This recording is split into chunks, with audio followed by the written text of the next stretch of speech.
Hello my rational economist, कैसे हैं आप सब। Welcome to the online platform easy.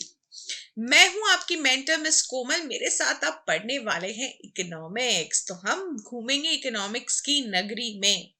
तो भाई माइक्रो इकोनॉमिक्स की पढ़ाई चल रही है, ये आपके लिए क्लास 11 एंड 12, यानी कि मैम एंड 12 मतलब भाई सीधी सी बात है।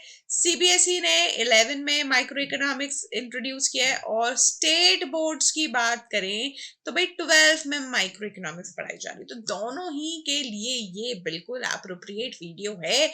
देखना है बिल्कुल आखिरी तक, जैसे सारे यूट्यूबर्स बोलते हैं। ठीक है भाई, आखिरी तक बिल्कुल देखना है, बिकॉज बहुत कुछ सीखने के लिए बहुत इंपॉर्टेंट है। एग्जाम पॉइंट ऑफ व्यू से भी हम पढ़ रहे हैं कंज्यूमर बिहेवियर, और आज हम पढ़ेंगे लॉ ऑफ डिमांड और उसके एक्सेप्शंस। ठीक है जी। तो भाई लॉ ऑफ डिमांड ऐसा ना, एग्जाम पॉइंट में कभी भी आपको ऐसे डायरेक्टली नहीं बोलेगा कि ये लो 4 नंबर और लॉ ऑफ डिमांड बता दो। लेकिन लॉ ऑफ डिमांड से रिलेटेड कई सारे क्वेश्चंस आएंगे इनडायरेक्ट वे में। तो भाई समझना तो पड़ेगा ना लॉ ऑफ डिमांड और उसके एक्सेप्शंस को। तो चलिए चलते हैं एक्सेप्शंस और लॉ ऑफ डिमांड की तरफ। ठीक है। तो भाई लॉ ऑफ डिमांड, कोई भी चीज का लॉ का मतलब नियम। भाई नियम हमेशा मानना पड़ता है। तो लॉ ऑफ डिमांड भी एक नियम है जो 99% टाइम्स तो माना ही जाता होगा। तो ये बोलता क्या है, ये लॉ क्या है, ये लॉ। ठीक है। तो सबसे पहले जो एक इसकी सबसे important, very very important line है जिसके बिना लॉ ऑफ डिमांड मीनिंगफुल नहीं होता है, वो क्या होता है? Other things remaining constant. क्या बोलते हैं? Other things remaining constant. ठीक है। और कई किताबों में क्या मिलेगा? फैक्टर्स, अदर फैक्टर्स बोल लो, या फिर अदर डिटर्मिनेंट्स बोल लो। डिटर्मिनेंट्स अफेक्टिंग, किसको अफेक्ट करेंगे? Affecting demand remains constant. ठीक है। ये भी मिल जाएगा आपको। और एक छोटा सा दो शब्द में मिलता है जिसको हम बोलते हैं सेटेरिस पेरिबस। ठीक है। क्या बोलते हैं हम उसको? सेटेरिस पेरिबस। सेटेरिस पेरिबस। ठीक है। तो ये चीजें आपको मिल जाती है लिखी हुई। इसका मतलब भी क्या है कि भाई अदर थिंग्स रिमेनिंग कांस्टेंट। तो भाई अदर थिंग्स रिमेनिंग कांस्टेंट, तब लॉ ऑफ डिमांड क्या बोलता है? तब लॉ ऑफ डिमांड बोलता है कि law of demand states that. भाई सबका अपना डिमांड लिखने का तरीका होता है, कोई डबल डी लिखता है, कोई पूरा कैपिटल डी लिखता है। तो law of demand states that there is and, कैसा रिलेशनशिप है? आप उसको इनवर्स बोलो, इनडायरेक्ट बोलो, एक ही बात है। There is an inverse, inverse बोलो या फिर इनडायरेक्ट बोलो, या फिर इनडायरेक्ट बोलो, या फिर नेगेटिव बोलो, सब चलेगा बॉस। ठीक है। देयर इज एन इनवर्स और इनडायरेक्ट रिलेशनशिप बिटवीन, किसके बीच में? किसके बीच की बात है ये हमें भी तो बताओ। Between own price and quantity demanded. ठीक है। तो ये हो गया एक छोटू सा हमारा लॉ ऑफ डिमांड। फिर से बता दीजिए मैम एक बार। तो यहाँ ये बोला जा रहा है कि ओन प्राइस, ओन प्राइस, ठीक है, और किसके बीच में, किसके बीच की बातें चल रही है, और क्वांटिटी डिमांडेड के बीच में कैसा रिलेशनशिप होगा? इनवर्स रिलेशनशिप होगा। कैसा होगा? इनवर्स रिलेशनशिप होगा। ये बताया जा रहा है, यानी कि प्राइस ऑफ एक्स अगर बढ़ेगा तो क्वांटिटी डिमांडेड ऑफ एक्स घटेगा। यानी कि अगर प्राइस ऑफ एक्स घटेगा तो क्वांटिटी डिमांडेड ऑफ एक्स जो है वो बढ़ेगा। तो ये हो जाता है हमारा क्या? Law of demand. क्या है ये? Law of demand. और ये घटनाएं कब घटेगी? जब अदर थिंग्स रिमेनिंग कांस्टेंट होगा, यानी कि जब फैक्टर्स अदर देन प्राइस सारे कांस्टेंट होंगे। तो भाई इसके क्या क्या assumptions हैं, व्हाट आर द assumptions, क्या क्या assumptions हैं कि भाई जो कंज्यूमर है वो रैशनल होना चाहिए, रैशनल कंज्यूमर होना चाहिए, उसमें दिमाग होना चाहिए, उसके दिमाग की बत्ती गुल नहीं होनी चाहिए, जलते रहनी चाहिए, वो ट्यूबलाइट की तरह झपझप झपझप ना करे। तो रैशनल कंज्यूमर हो, मेंटली स्टेबल हो, ठीक है, सही डिसीजन ले सके, तो rational consumer. Price of related goods constant होंगे, प्राइस ऑफ रिलेटेड गुड्स जो हैं वो क्या होंगे, वो फिक्स्ड होंगे या कांस्टेंट होंगे या गिवन होंगे, आप जैसा बोल लीजिए, सब सही, ठीक है। तो यहाँ पे भाई प्राइस ऑफ रिलेटेड गुड्स की हम बात करें तो कौन से गुड्स की बात कर रहे हैं हम बात कर रहे हैं कॉम्प्लीमेंट्री गुड्स की, हम बात कर रहे हैं कॉम्प्लीमेंट्री गुड्स को जो बिल्कुल हाथ में हाथ डाले साथ चलते हैं, ठीक है, हाथ में हाथ जो साथ में कंज्यूम किए जाते हैं। और हम बात कर रहे हैं यहाँ पे सब्स्टिट्यूट गुड्स की, सब्स्टिट्यूट गुड्स की जो एक की जगह दूसरा, तो दोनों के ही जो प्राइस हैं वो होंगे कांस्टेंट, ठीक है, वो क्या होंगे, कांस्टेंट होंगे, ठीक है। इनकम ऑफ द कंज्यूमर भी कांस्टेंट होगा, क्या कांस्टेंट होगा, इनकम जो होगी कंज्यूमर की वो गिवन होगी, फिक्स होगी या कांस्टेंट होगी, एक ही बात है। और टेस्ट एंड प्रेफरेंस भी सेम होगा, टेस्ट एंड प्रेफरेंसेस जो होंगे कस्टमर के वो चेंज नहीं होंगे, कोई चेंज उनमें। तो ये सारे अजम्पशंस में हमारा लॉ ऑफ डिमांड जो है वो काम करेगा। क्या कह रहा है लॉ ऑफ डिमांड, जरा ग्राफ से समझते हैं भाई, ग्राफ ड्रॉ करे बिना इकोनॉमिक्स का मजा नहीं है, ठीक है। तो भाई ये यहाँ एक्स एक्सिस में और वाई एक्सिस, ये हो गई हमारी एक्स एक्सिस, ये हो गई हमारी वाई एक्सिस, ये हो गया हमारा ओरिजिन, ठीक है, ओरिजिन।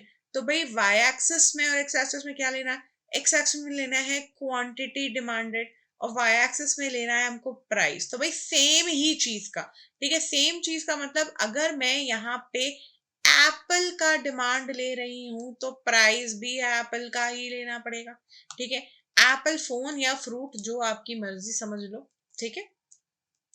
अगर मैं यहाँ पे कार का डिमांड ले रही हूँ तो यहाँ कार का ही प्राइस लेना पड़ेगा।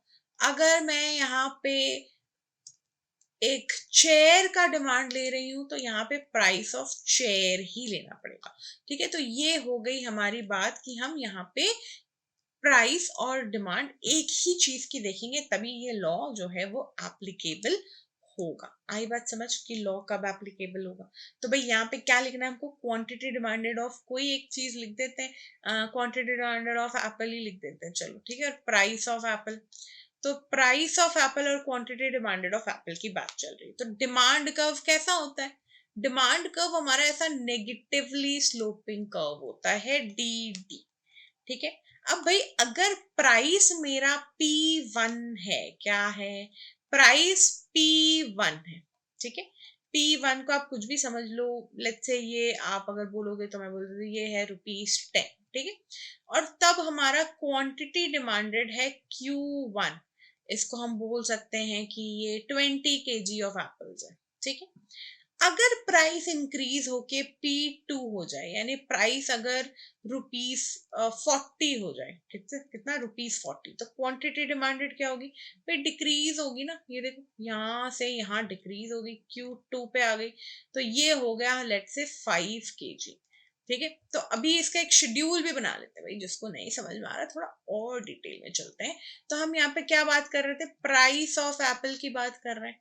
तो प्राइस ऑफ एप्पल क्या हो रहा है, प्राइस ऑफ एप्पल ₹10 से ₹40 हो गया, यानी राइज हुआ कि फॉल हुआ, ये तो भैया राइज हुआ है, क्या हुआ, राइज हुआ है, ठीक है। तो ये क्या हुआ, ये हुआ है RISE, राइज, यहाँ से देखो यहाँ पड़ गया। और क्वांटिटी डिमांडेड ऑफ एप्पल की बात कर रहे हैं, क्वांटिटी डिमांडेड ऑफ एप्पल की बात कर रहे हैं। तो भैया क्वांटिटी डिमांडेड फॉल करेगी ना, पहले कितनी थी, 40 kg थी, उसके बाद क्या हो गई, 5 kg हो गई, तो ये क्या हो रहा है, ये फॉल कर रहा है। तो हमने क्या देखा यहाँ पे, क्या देखा हमने यहाँ पे कि प्राइस ऑफ एप्पल अगर राइज होगा तो quantity demand of Apple fall होगा। तो इसी को तो भैया हम लॉ ऑफ डिमांड कह रहे हैं, चाहे उल्टा बोल लो। अगर प्राइस ऑफ एप्पल फॉल करेगा, 40 से 10 हो जाएगा, तो क्वांटिटी डिमांड 5 से 40 हो जाएगी, यानी बढ़ जाएगी। ठीक है, तो क्वांटिटी डिमांडेड ऑफ एप्पल क्या होगी, बढ़ जाएगी। इसी फिनोमेना को हम क्या बोल रहे हैं, हम इसको लॉ ऑफ डिमांड बोल रहे हैं। क्या बोल रहे हैं, law of demand. Income constant रहेगी आपकी, प्राइस ऑफ रिलेटेड गुड्स, भाई भाई एप्पल से रिलेटेड और भी फ्रूट्स है ना, ऑरेंज मैंगोज, वो सब कांस्टेंट चल रहे हैं, उनमें कोई चेंज नहीं है। टेस्ट एंड प्रेफरेंस में भी नहीं कि आपको अचानक से एप्पल की जगह अब ग्रेप्स पसंद आएंगे, ऐसा भी नहीं होगा। तो आप एक रैशनल कंज्यूमर हैं, आपके जो एप्पल का शौक है वो कांस्टेंट है। आप कोई दूसरे फल पे ऐसा नहीं बोलेंगे भैया वो कल रात तक मुझे एप्पल पसंद था, आज सुबह सुबह से मुझे ऑरेंजेस पसंद है, ऐसा नहीं होगा। ठीक है, तब हमारा लॉ ऑफ डिमांड जो है वो काम करे। भाई लॉ ऑफ डिमांड है, नियम है, तो सब कहते हैं ना ऐसा कि भाई नियम तो टूटते हैं, तोड़ने के लिए बनते हैं, टूटने के लिए बनता है। तो भाई ये नियम कब काम नहीं करेगा, तो ऐसे केसेस हैं जहां गिफन गुड की बात करें, वेबलिन गुड की बात करें, expectation about future prices, ignorance, emergencies, change in taste, necessities और बैंड वेगन इफेक्ट, इन सब चीजों पे लॉ ऑफ डिमांड काम नहीं करता है। तो भाई मैम एक एक करके हमें एक्सप्लेन कर दीजिए कब हमारा लॉ ऑफ डिमांड जो है वो काम नहीं करेगा, यानी प्राइस और क्वांटिटी का के बीच का इनवर्स इनडायरेक्ट नेगेटिव रिलेशन। ठीक है भाई, कैसा रिलेशन बताया मैंने आपको, ये देखो अब एक बार और फिर। ठीक है, अगर प्राइस इंक्रीज करे और क्वांटिटी डिमांडेड, ठीक है, फॉल करे। ठीक है, क्या बताया मैम ने, प्राइस इंक्रीज करे और क्वांटिटी डिमांडेड अगर फॉल करे, या फिर प्राइस जो है वो फॉल करे और क्वांटिटी डिमांडेड जो है वो राइज करे। क्या करे, राइज करे। अगर प्राइस फॉल करेगा तो क्वांटिटी डिमांड राइज करे। इसको हम क्या बोल सकते हैं, इसको हम इनवर्स रिलेशन बोलते हैं। इनवर्स रिलेशनशिप भी बोल सकते हैं, इनडायरेक्ट रिलेशनशिप भी बोल सकते हैं, और नेगेटिव रिलेशन भी बोल सकते हैं। ठीक है, तो यही होता है क्या, लॉ ऑफ डिमांड, जब अदर थिंग्स रिमेनिंग कांस्टेंट। तो ये कब फॉलो नहीं होगा भाई, ये गिफन गुड के केस में फॉलो नहीं होगा। ये गिफन गुड क्या क्या भाई, देखो एक रॉबर्ट गिफन नाम की, ठीक है, ये गिफन गुड किसने बताया, ये होता है रॉबर्ट गिफन। ठीक है, रॉबर्ट गिफन उनका नाम है, रॉबर्ट, ERT, सही से लिख देते हैं, बुरा मान जाएंगे नहीं तो, रॉबर्ट गिफन। ठीक है, उन्होंने अपने इस गिफन गुड की जो है वो आविष्कार उन्होंने किया।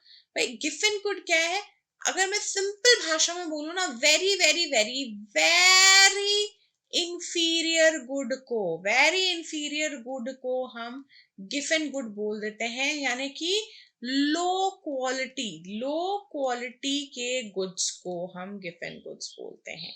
फॉर एग्जाम्पल, जो हमारे कोर्स ग्रेन होते हैं ना, कोर्स ग्रेन, उनको हम गिफन गुड की कैटेगरी में ले लेते हैं। ठीक है, अब एक एग्जाम्पल देते हैं, एग्जाम्पल दो भाई, एग्जाम्पल, एक फैमिली है। ठीक है, वो थोड़ी सी लो इनकम फैमिली है। कौन सी इनकम है भाई, लो इनकम फैमिली है थोड़ी सी। ठीक है, अब वो हफ्ते में 2 दिन जो है ना, वो अच्छा क्वालिटी का राइस खाते हैं।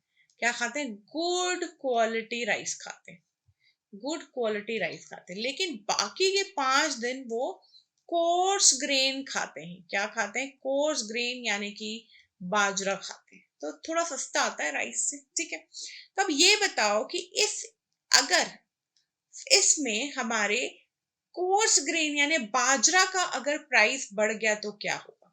अगर प्राइस ऑफ बाजरा, क्या बोला मैम ने, प्राइस ऑफ बाजरा अगर इंक्रीज हो गया तो क्या होगा। भाई पहले ही वो क्या कर रहे हैं, 5 दिन जो है वो बाजरा खा रहे हैं, ठीक है, और 2 दिन वो राइस खाते हैं। तब बाजरा है मान लो 40 रुपीज पर केजी, राइस जो है वो ₹100 पर केजी। अब भाई 40 वाली चीज 60 की हो गई। ठीक है, प्राइस ऑफ बाजरा क्या हुआ हमारा, 40 रुपीज से वो प्राइस ऑफ बाजरा क्या हो गया, वो रुपीज 60 हो गया, ठीक है। अब ₹60 हो गया, प्राइस बढ़ गया है, तब क्या करेगा कंज्यूमर? भाई वो अपना राइस का कंजम्पशन कम करके डिमांड ऑफ बाजरा जो है वो इंक्रीज करेगा। तो डिमांड ऑफ बाजरा क्या होगा कि भाई प्राइस बढ़िए फिर भी डिमांड इसी का बढ़ जाएगा, क्योंकि वो लो इनकम फैमिली वो अफोर्ड ही नहीं कर सकता ना। भाई 60 हुआ है, 100 तो हुआ नहीं तो ताकि राइस ले लें, राइट। तो भाई ये हो गया हमारा लॉ ऑफ डिमांड। अब यहाँ पे डिमांड कर्व अगर ड्रॉ करने गए तो कैसा बनेगा? पॉजिटिवली स्लोपिंग बन जाएगा, ऐसा कि अगर प्राइस P1 है तो क्वांटिटी Q1, अगर प्राइस P2 है तो क्वांटिटी Q2 हो जाएगी। हमारा डिमांड कर्व जो है वो पॉजिटिवली स्लोपिंग हो जाएगा। क्यों? क्योंकि law of demand is not followed, ठीक है। ये वाई एक्सिस है, ये एक्स एक्सिस है, यहाँ पे हम क्वांटिटी लेते हैं, यहाँ हम प्राइस लेते हैं, ये ओरिजिन, ठीक है। तो भाई क्या हो रहा है? बाजरे का प्राइस 40 रुपए से 60 रुपए का हो रहा है, तो क्वांटिटी डिमांड भी इसका बढ़ रहा है। लेट्स से पहले अगर 5 kg लेता था तो अब 10 kg हो गया, तो बढ़ रहा है ना भाई। तो लॉ ऑफ डिमांड ने बोला क्या था? Inverse relation. अब यहाँ क्या दिख रहा है? डायरेक्ट रिलेशन दिख रहा है। कैसा रिलेशन दिख रहा है? डायरेक्ट रिलेशन दिख रहा है प्राइस ऑफ बाजरा और डिमांड फॉर बाजरा के लिए। तो ये तो हो गई गड़बड़ बात, इसीलिए इसको हम कहते हैं गिवन गुड। तो एक सवाल यहां से उठ के आता है, ठीक है, क्या सारे गिवन गुड्स इंफीरियर हैं या सारे इंफीरियर गुड्स गिवन है? तो भाई उसके लिए ना ये गोला देखो भाई, ये बड़ा सा एक गोला है। ये गोला किस चीज का गोला है भाई? आइस, बर्फ का गोला नहीं है, काला कट्टा नहीं है ये क्या है? ये है इंफीरियर गुड्स। क्या बोला मैंने इसको? मैंने बोला कि ये इंफीरियर गुड्स हैं, ठीक है, सारे इंफीरियर गुड्स हैं। और एक छोटू सा गोला, ये छोटू सा गोला ये है गिवन गुड। ये क्या है? ये गोला जो है वो क्या है? वो है गिवन गुड्स, ठीक है। तो हम क्या समझ पा रहे हैं कि सारे इंफीरियर गुड्स जो हैं वो क्या गिवन है या सारे गिवन गुड्स इंफीरियर है? कौन सा सेंटेंस सही होगा? तो इस डायग्राम से समझ में आ रहा है कि भाई जितने भी गिवन गुड्स हैं, गिवन गुड्स आर इंफीरियर, ठीक है। या हम ऐसा बोलें कि ऑल गिवन गुड्स आर इंफीरियर, ये है ट्रू, लेकिन सारे इंफीरियर गुड्स गिवन होंगे वो फॉल्स है, ठीक है। यानी कि फॉल्स सेंटेंस कौन सा है हमारे पास? That all all inferior goods are not given, are not given, ठीक है। तो ये हो गया हमारा ट्रू सेंटेंस यहाँ कि सारे इंफीरियर गुड्स गिवन नहीं होते, लेकिन सारे गिवन गुड्स इंफीरियर होते हैं, ठीक है। अब चलते हैं हम दूसरे इसके एक्सेप्शन पे, जिसको हम बोल सकते हैं वेबलेन इफेक्ट भी बोलते हैं, वेबलेन गुड्स भी बोलते हैं, ठीक है, और गुड्स ऑफ कॉन्स्पीशियस कंजम्पशन भी बोलते हैं। यानी इसको हम कॉन्स्पीशियस गुड्स भी बोलते हैं। कौन से हैं भाई ये गुड्स जिनको हम लोग वेबलेन के नाम से या फिर कॉन्स्पीशियस गुड के नाम से जानते हैं?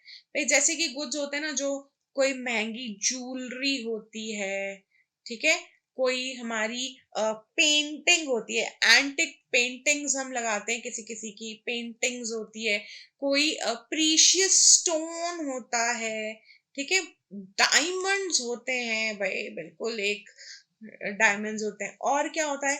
और होता है यहाँ पे कोई विंटेज कार होती है, ठीक है, विंटेज कार अगर होती है तो ये सारा क्या है? इन सब का प्राइस जब बढ़ता है, ठीक है, तो भाई क्वांटिटी डिमांडेड क्या होगी? कम होगी?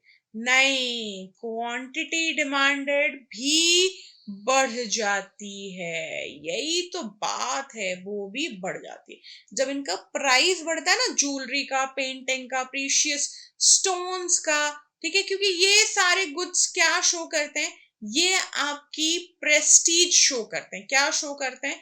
ये आपका प्रेस्टीज, मार्केट में आपकी इज्जत, प्रेस्टीज शो करते हैं, आपका स्टैंडर्ड ऑफ लिविंग शो करते हैं, स्टैंडर्ड ऑफ लिविंग शो करते हैं, ठीक है, आप कितने रिच हैं, कितने पावरफुल, ये सब शो करते हैं। इसीलिए दिखावे के लिए ये जब चीजें महंगी होती है लोग और खरीदते हैं। कोई घड़ी होती है, ठीक है ना, रोलेक्स की वॉच, तो जब प्राइस और बढ़ते हैं और खरीदा जाता है। तो प्रेस्टीज स्टैंडर्ड ऑफ लिविंग दिखाने के लिए, हम शो ऑफ करने के लिए बोलते हैं ये देखो इसका दाम बढ़ रहा है, फिर भी खरीद रहे हैं। तो वेबलेन इफेक्ट या फिर कॉन्स्पिशियस गुड्स भी लॉ ऑफ डिमांड फॉलो नहीं करता। यहाँ पे भी आपको क्या दिख रहा है, डायरेक्ट रिलेशन दिख रहा है, डायरेक्ट रिलेशन दिख रहा है। लेकिन लॉ ऑफ डिमांड क्या बोलता है, इनडायरेक्ट रिलेशनशिप है, ठीक है। नेक्स्ट पे आ जाते हैं हम, नेक्स्ट बात करते हैं, जब कभी किसी गुड की हमारे पास शॉर्टेज है, इमरजेंसी है, उन केसेस में भी, ठीक है, एक्सपेक्टेशन देखिए, इमरजेंसीज के वक्त, शॉर्टेज के वक्त भी गुड्स जो हैं लॉ ऑफ डिमांड फॉलो नहीं करते। अच्छा, what about expectation about future price, ठीक है। तो भाई फ्यूचर प्राइस की अगर हम बात करें, फ्यूचर प्राइस, तो भाई दो केस हो सकते हैं ना फ्यूचर प्राइस में। या तो फ्यूचर में प्राइस जो है वो इंक्रीज होने वाला है, या फिर फ्यूचर में प्राइस जो है वो फॉल होने वाला है। तो भाई अगर इंक्रीज होने वाला है, राइज होने वाला है, तो लोग क्या करेंगे, डिमांड जो है वो अभी इंक्रीज कर देंगे। क्या करेंगे, इंक्रीज कर देंगे। क्यों, भाई फ्यूचर में महंगी चीज क्यों ले। तो बिना किसी प्राइस चेंज के अभी प्रेजेंट में यहाँ पे नो चेंज इन प्राइस है, no change in price.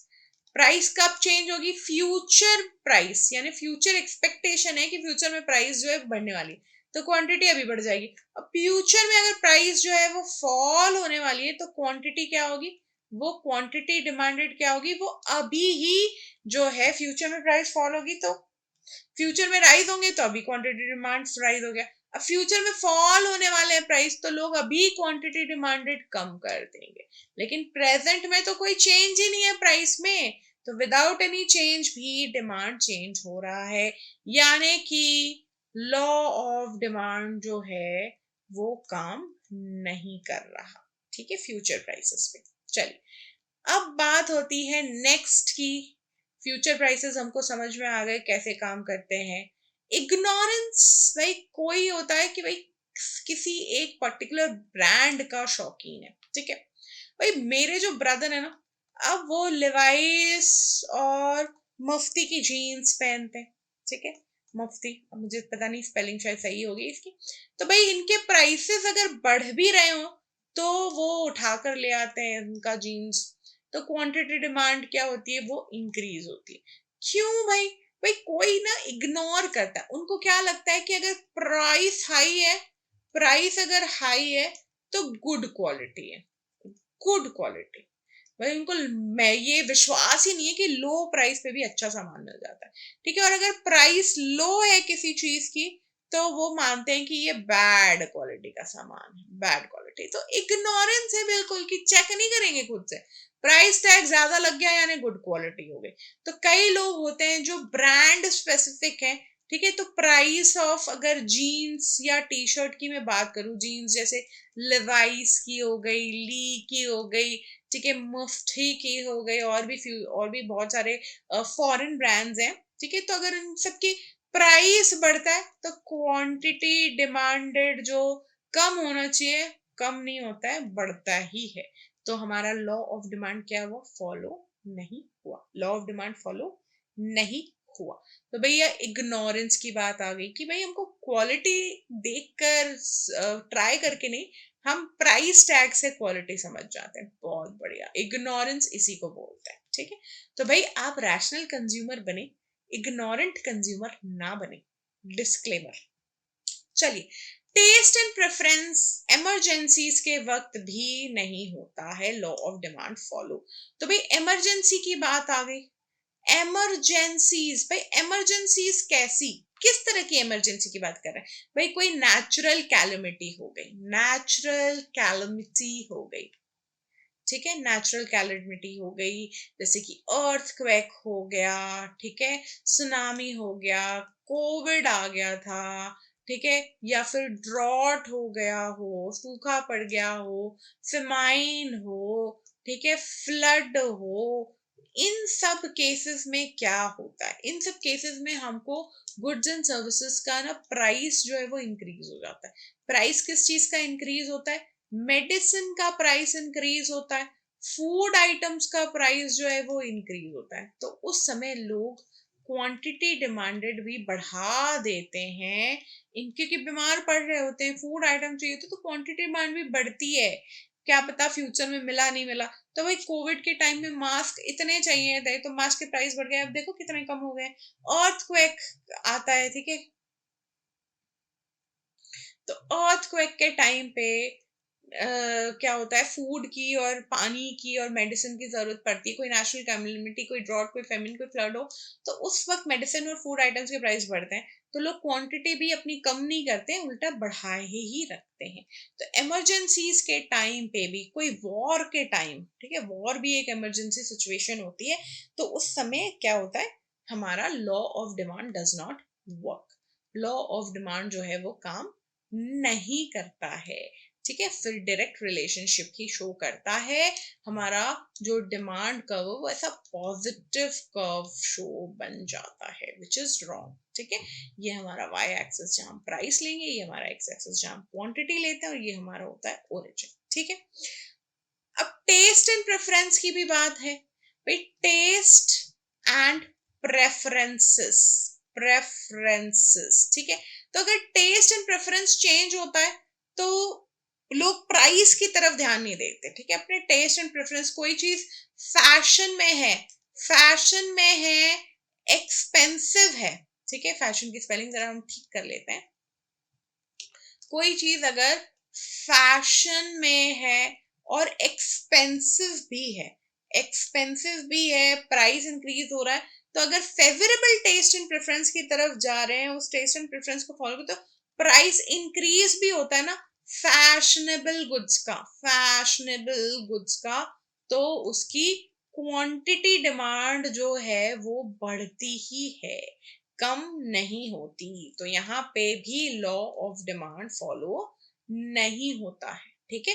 Fashion है, एक्सपेंसिव है, तो जो चीज आउट ऑफ फैशन हो गई है, जो चीज आउट ऑफ फैशन हो गई है, ठीक है, आउट ऑफ फैशन भी हो गई और उसका प्राइस भी फॉल कर गया, ठीक है, आउट ऑफ फैशन भी होगी, प्राइस भी फॉल हो गया, तो उसका क्वांटिटी डिमांडेड जो है वो भी फॉल ही करता है, राइज नहीं करता। तो यहाँ पे भी हमको क्या मिलता है, डायरेक्ट रिलेशनशिप मिलता है, डायरेक्ट रिलेशनशिप मिलता है प्राइस और क्वांटिटी डिमांडेड का। तो यानी कि लॉ ऑफ डिमांड क्या हुआ, फॉलो नहीं हुआ, लॉ ऑफ डिमांड क्या हुआ, फॉलो नहीं हुआ।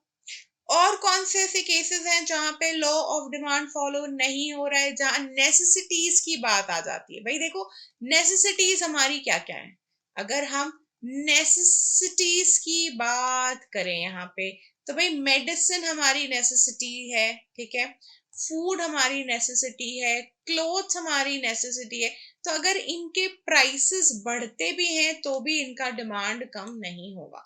अगर इनके प्राइसेस, मेडिसिन के, लाइफ सेविंग मेडिसिन भी लेनी ही पड़ेगी, मेडिसिन, फूड तो आपको खाना ही पड़ेगा, कपड़े आपको पहनने ही पड़ेंगे, तो अगर इनके प्राइस इंक्रीज होते हैं तो भी इनकी क्वांटिटी जो है वो डिक्रीज नहीं होती, क्वांटिटी डिक्रीज नहीं होती, बल्कि पॉपुलेशन बढ़ेगी तो क्वांटिटी इंक्रीज ही होगी, लॉ ऑफ डिमांड फॉलो नहीं होगा, ठीक है। यानी कि डायरेक्ट स्लोप बनेगा, पॉजिटिव स्लोप बनेगा। अब बात है यहाँ पे बैंड वेगन इफेक्ट की। भाई ये बैंड वेगन इफेक्ट क्या होता है? भाई बैंड वेगन इफेक्ट, ठीक है, इसको बोलते हैं देखा देखी करना, इमिटेट करना, इमिटेट करना। फॉरेन कल्चर में कोई किसी का हम क्या करते हैं, देखा देखी करते हैं, जिसको हम लोग डेमोन्स्ट्रेशन इफेक्ट के नाम से भी जानते हैं। किस नाम से जानते हैं? डेमोन्स्ट्रेशन इफेक्ट के नाम से भी जानते हैं, यानी किसी को कॉपी करना, ठीक है, कि भाई देखा हमने, वेस्टर्न कल्चर हम कॉपी करते हैं, क्या करते हैं, वेस्टर्न कल्चर हम कॉपी करते हैं। कोई नया हेयर स्टाइल आ गया, हेयर कलर आ गया, कोई नए डिजाइन का फैशन ज्वेलरी आ गई, ठीक है, फैशन ज्वेलरी आ गई, या फिर कोई क्लोथ्स फैशन में आ गए, या फिर कोई हेयर कट, ऐसा हेयर स्टाइल आपको फैशन में मिल गया, तो वही कराएंगे, चाहे उसका प्राइस बढ़ जाए तो भी हम वही करेंगे। अगर प्राइस इंक्रीज हो जाए किसी, जो चीज फैशन में है, ठीक है, जो चीज ट्रेंडी है, जो चीज हमको कॉपी करनी है, ठीक है, वो हम क्या है, अगर उसका प्राइस इंक्रीज भी होता है तो भी उसका क्वांटिटी डिमांड इंक्रीज होता है, and law of demand does not follow. ठीक है, तो ये सारी बातें हैं जहां लॉ ऑफ डिमांड हमारा फॉलो नहीं होता है। एक बार फटाफट से इसका रिकैप कर लेते हैं कि कब कब हमारा लॉ ऑफ डिमांड जो है वो फॉलो नहीं हो रहा है। ठीक है भाई, गिफन गुड के केस में, ठीक है, जहां पे वेरी वेरी इंफीरियर गुड है, वेबलन गुड्स जो हमारे गुड्स ऑफ कॉन्स्पीशियस हैं, प्रेस्टीज गुड्स हैं, ज्वेलरी, डायमंड्स, ठीक है, एक्सपेक्टेशन अबाउट फ्यूचर, फ्यूचर में प्राइस गिरने वाले हैं तो भैया अभी मत लो, जब गिरेंगे तब ले लेंगे। जैसे कि आपने देखा हो ना, लोग फ्लिपकार्ट और amazon की सेल का वेट करते हैं कि जब दाम गिरेंगे तब ले लेंगे। ठीक है, कोई महंगी चीज, कोई अप्लायंस लेना होता है तो तब लेते हैं, फोन लेना होगा तब लेंगे, कोई कैमरा लेना है या कोई एक्सेसरी लेनी तब लेते हैं, इग्नोर करते हैं भैया, प्राइस टैग हाई यानी क्वालिटी अच्छी। ठीक है, इमरजेंसीज के टाइम पे लॉ ऑफ डिमांड काम नहीं करता, वॉर इमरजेंसी हो गई, अर्थक्वेक हो गया, सुनामी आ गया, कोविड आ गया, ठीक है, ड्रॉट आ गया, फ्लड आ गया, टेस्ट एंड प्रेफरेंस चेंज होता है, तब हमारा लॉ जो है काम नहीं करता है। नेसेसरी चीजें जो हमें चाहिए रोजमर्रा की जिंदगी में, दवाई, पानी, कपड़े, फूड, इन सब में नेसेसरी आइटम्स है, बैंड वेगन, यानी कि जैसे मैंने बोला ये होता है डेमोन्स्ट्रेशन इफेक्ट। ठीक है, यानी हम किसी को देख के कॉपी करने की कोशिश करते हैं तो हम महंगे जूते, महंगे कपड़े खरीद कर उसको कॉपी करने की कोशिश करते हैं। तो इन सब केसेस में लॉ ऑफ डिमांड जो है वो फॉलो नहीं होता, इसीलिए क्या है, ये एक्सेप्शन है। ठीक है, तो भाई जल्दी से मैं अपने ऐप के बारे में आपको फटाफट से बता दूं। भाई आप हमारे साथ ये वीडियो देख सकते हो, जाओ जल्दी से प्ले स्टोर में, ठीक है, अपने फोन के प्ले स्टोर पे जाइए, इजीली ऐप डाउनलोड कीजिए, यहाँ डालेंगे आप अपना मोबाइल नंबर और भाई आप क्लिक करिए क्रिएट न्यू अकाउंट में अगर पहली बार है, और अगर आपने ऑलरेडी अकाउंट क्लियर कर रखा है तो कोई इशू नहीं है, सेंड ओटीपी कर दीजिएगा। तो आपको क्लिक करना है क्रिएट न्यू अकाउंट। ठीक है, जैसे ही आप क्रिएट न्यू अकाउंट में क्लिक करेंगे ऐसे 3 ऑप्शंस आपके पास आएंगे, competitive and professional exam, class 11 12 और CUET। तो जो भी आप हमारे साथ पढ़ना चाहते हैं उसमें क्लिक कीजिए। आपको ये जो वीडियो है आपको उदय बैच और में मिलेगा, हमारा क्लास 11 के लिए माइक्रो और स्टैट्स हम यहाँ पढ़ते हैं 11 में।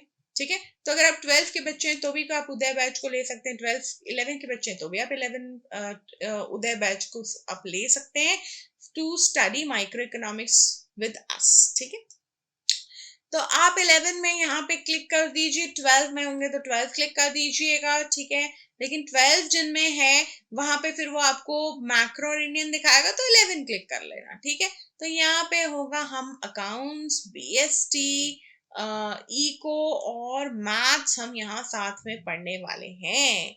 ठीक है, तो ये जो हेफ्टी सा अमाउंट आपको दिख रहा है, भाई देखो एक सब्जेक्ट पूरा साल पढ़ने के लिए ना 9,000 रुपए आराम से दे देते हो, तो यहाँ तो चारों सब्जेक्ट आपको पूरे साल क्लासेस मिल रही हैं विद डीपीपी सॉल्व करना नहीं भूलना है, डेली प्रैक्टिस पेपर। ठीक है, तो यहाँ पे ये फ्री इजीली नाम का एक कूपन है, वो आप यूज करिए। कौन सा कूपन यूज करिए, फ्री इजीली। ठीक है, यूज दिस कूपन, तो ये पूरा कोर्स आपके लिए हो जाएगा एब्सोल्युटली फ्री। ओके, तो फिर आप पहुंच जाएंगे हमारे कंजम्पशन ऑफ कंटेंट के पेज में, जहां आपको ये वीडियो, इससे रिलेटेड कंटेंट सब कुछ मिलेगा। ठीक, चलिए, थैंक यू सो मच। तो आज हमने कवर कर लिया है डिमांड और exceptions to law of demand हमने कवर कर लिया, और अब इसके पहले आपको पूरा का पूरा यूटिलिटी वाला चैप्टर, PPC वाला चैप्टर हमारा चैनल में मिल जाएंगे। अरे मैम चैनल का नाम तो बता दो। बिल्कुल, अगर आप हमारे साथ जुड़ना चाहते हैं ना तो भाई जल्दी से टेलीग्राम में और यूट्यूब पे हमारा चैनल सब्सक्राइब कर लीजिए। चैनल का नाम क्या है, इट इज कॉमर्स, किसके साथ, इजीली के साथ, जेड वाला, हाँ ये इजीली जेड है, इजीली के साथ आप पढ़ सकते हैं और साइंस इजीली के साथ आप जुड़ जाइए। ठीक है। जहां पर भी अगर साइंस के बच्चे हैं तो साइंस इजिली, कॉमर्स के बच्चे हैं तो कॉमर्स इजिली पे आप जुड़ जाइए। कोई भी अपने डाउट्स अगर आप पोस्ट करना चाहें हैं तो आप हमारे ऐप पे, आप हमारे टेलीग्राम ग्रुप पे अपने डाउट्स पोस्ट कर सकते हैं। Thank you so much. हम फिर मिलेंगे अपने अगले लेक्चर में। Till then, learn with a smile.